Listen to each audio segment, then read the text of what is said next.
Right, hello. So the most round ones finished. I didn't do too bad, I don't think. A few shock results, but these three matches still going. That's Sean and Cy, Rob and Joe and Mark and Matt Sell. So I'm not going to touch them. I'll do a little post tomorrow when the results will come in. But the rest I can do. Let's go.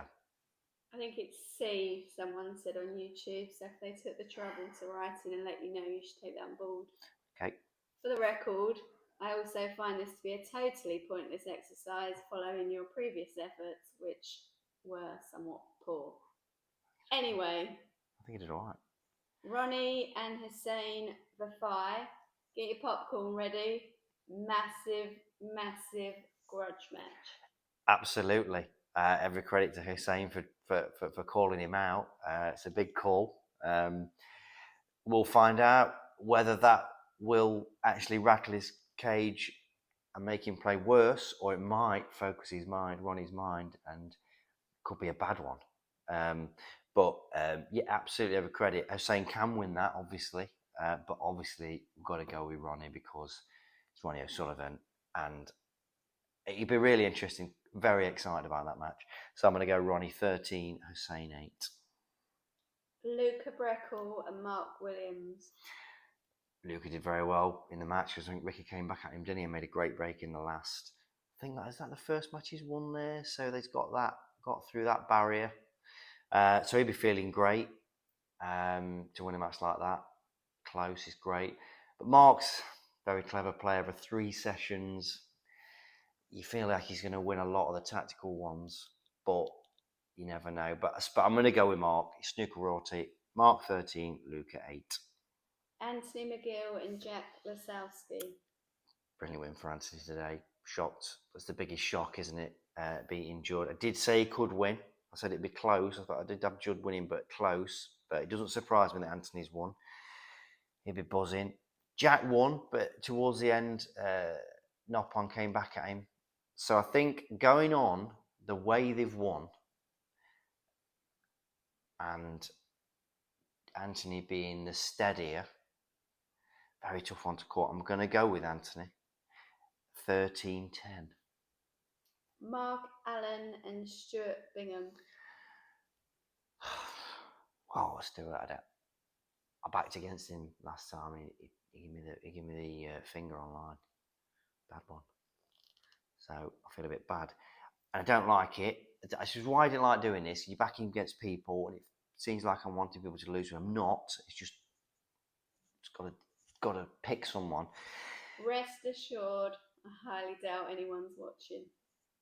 There you go. So if you're one of the very few who are watching this, I'm going to go with Stuart because of his record being so, former champion, better at the Crucible. I'm going to go Stuart 13, Mark 9. But again, that could be very close to absolute machines.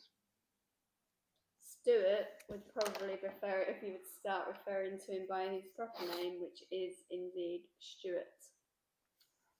Nobody likes a pedant. Jack Jones and Neil Robertson. Obviously, Jack did brilliant to win his first match. I backed him to losing against Ali, obviously, because he'd been debutant and Ali being Ali.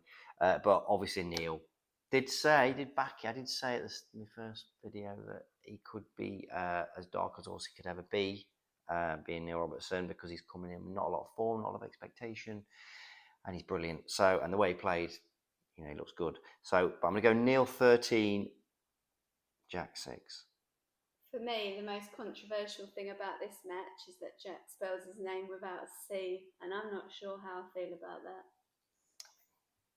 Can't say. Kyren and John Higgins. Kyren made a maximum today, which is fantastic achievement. It's like me. I think making a maximum at the Crucible is like making 4 anywhere else. So he loved that.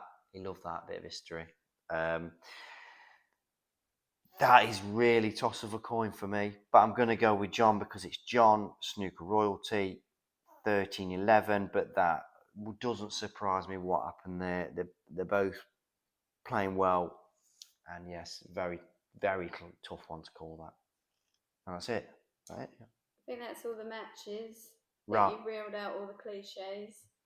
Just like to say, I've made some of my own notes here about Sean that I think is worth a mention. In my experience, he always smells very pleasant. So, might that have an impact?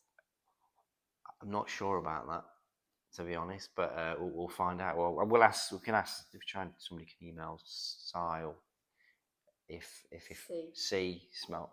Ask him if he smelled nice. That'd be great. Anyway, that's it. Tomorrow I'll post again with the rest of the matchups, and we shall. Yeah, not over that really. So I look forward to doing the next round. Cheers. Don't waste your money, but do subscribe. Sam.